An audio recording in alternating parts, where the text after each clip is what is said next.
Hello and welcome to this third video on syllogism. So I hope you watched my previous video on the concepts of Venn diagrams for syllogism. So in this video we'll look at the concept of minimum overlap and we will solve a few problems. So let's get started. So first things first. So by now I hope that you have a very good understanding of the different possibilities for each of these four types of statements in deductive logic. So if let's say somebody says there is a particular affirmative statement and the statement is, let's say, some A's are B's, there are four possibilities for this as we discussed. So you could say this is one way to represent it. This is your A, this is your B. You can say, you can also represent it like this.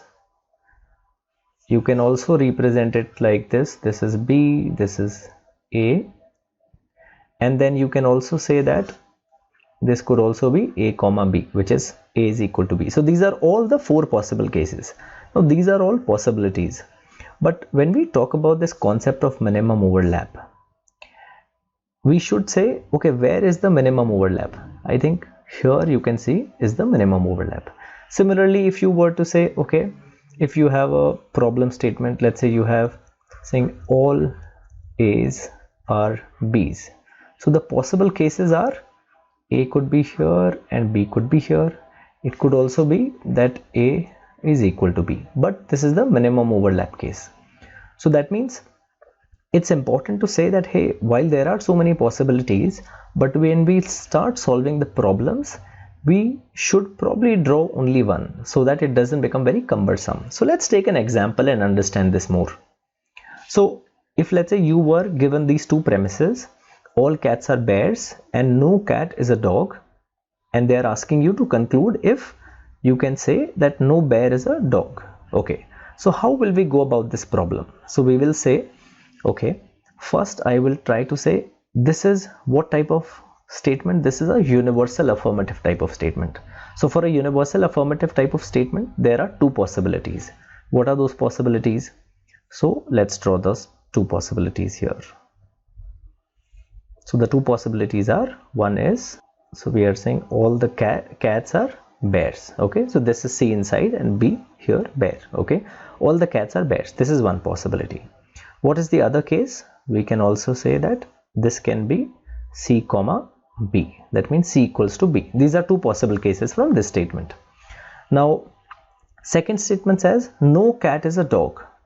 Now this is what type of a format? This is a universal negative type of a statement. Now this means there are two disjoint sets, right? This is what it means, C and D.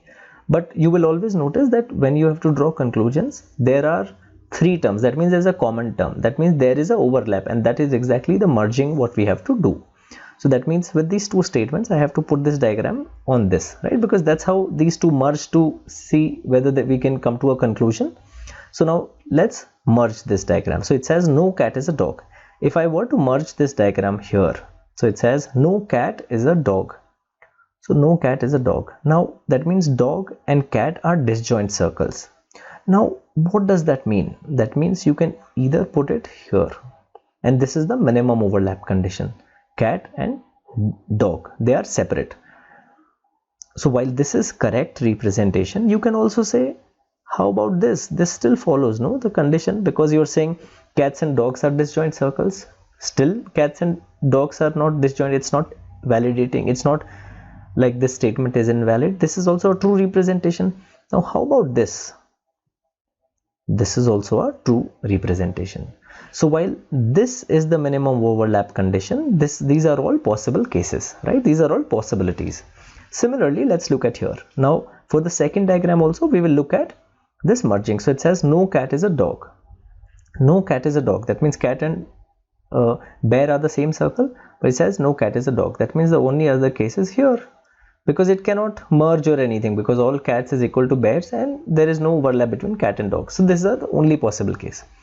Now comes the important element of saying what is a conclusion and what is a possibility. Now these are all possibilities, but we have to understand this.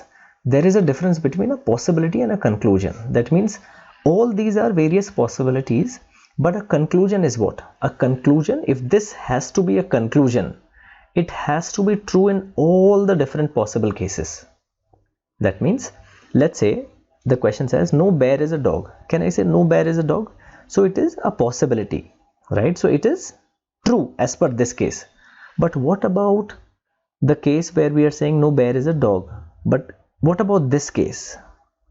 What about this case?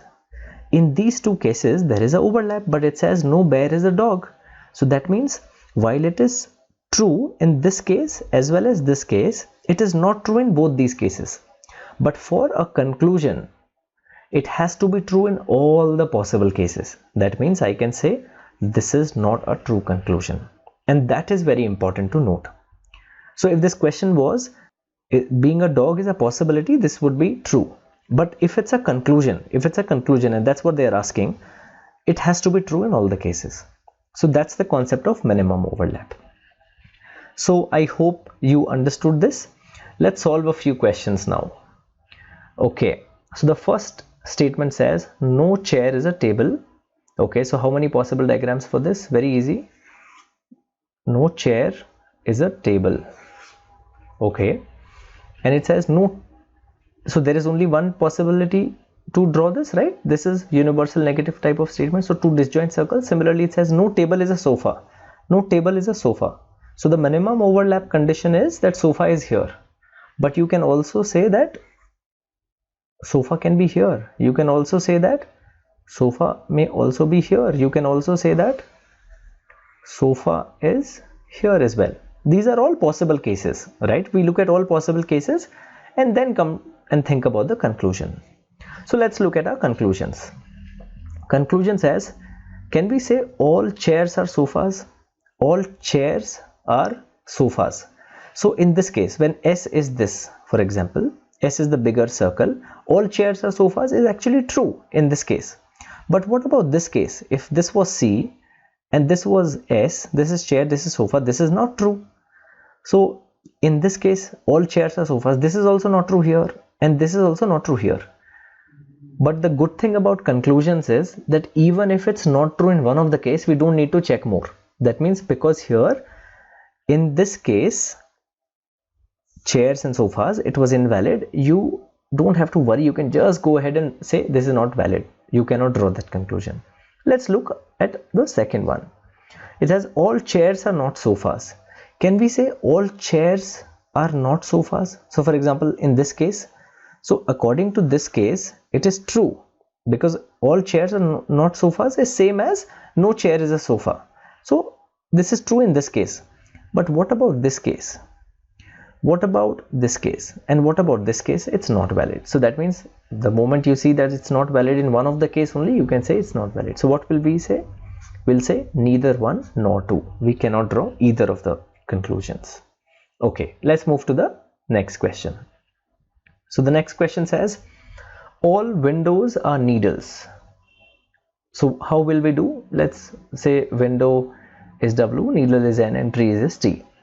So again, this is a universal affirmative type of statement. That means there are only two possibilities. So we can say all windows are needles. We can represent this through this, or we can also represent this through windows comma needles, right?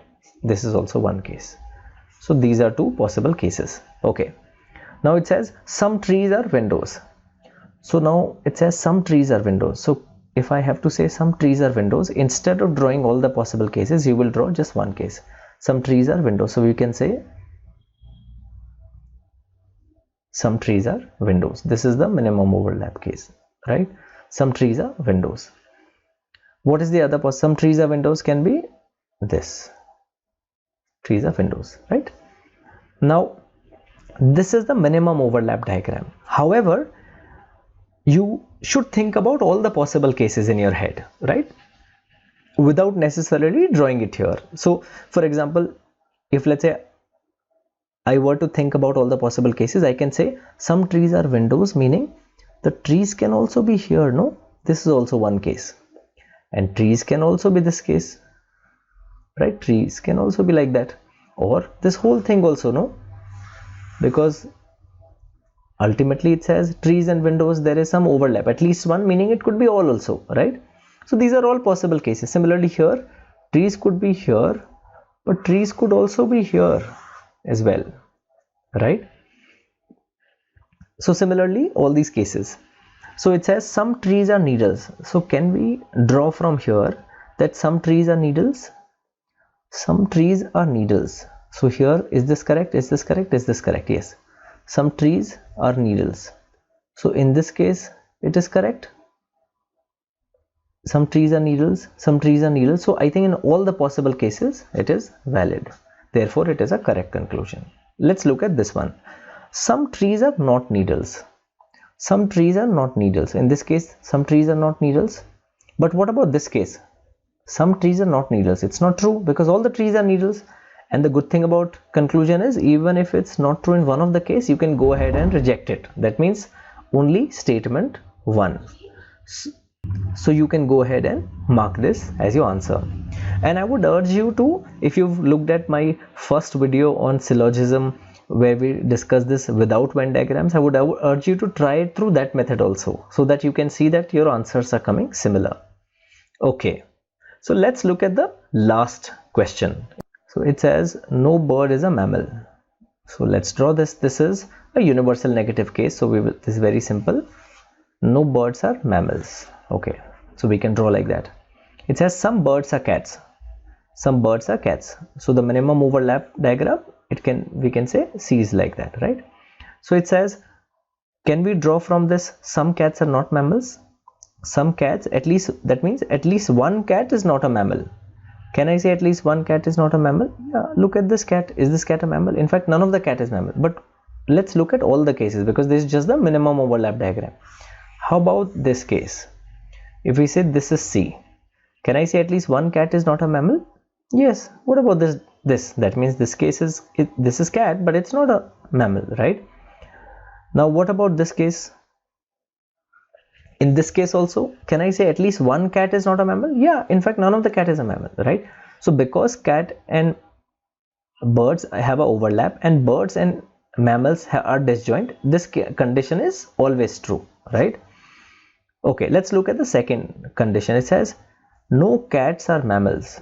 Can I say not a single cat is a mammal? Not a single cat is a mammal. Now in this case it is correct. In this case it is correct. But what about this case? It is not correct. That means I cannot draw this. So we can say only one follows. So I hope you now have a good understanding of the minimum overlap concept. So thanks for watching the video and I look forward to seeing you in the next video.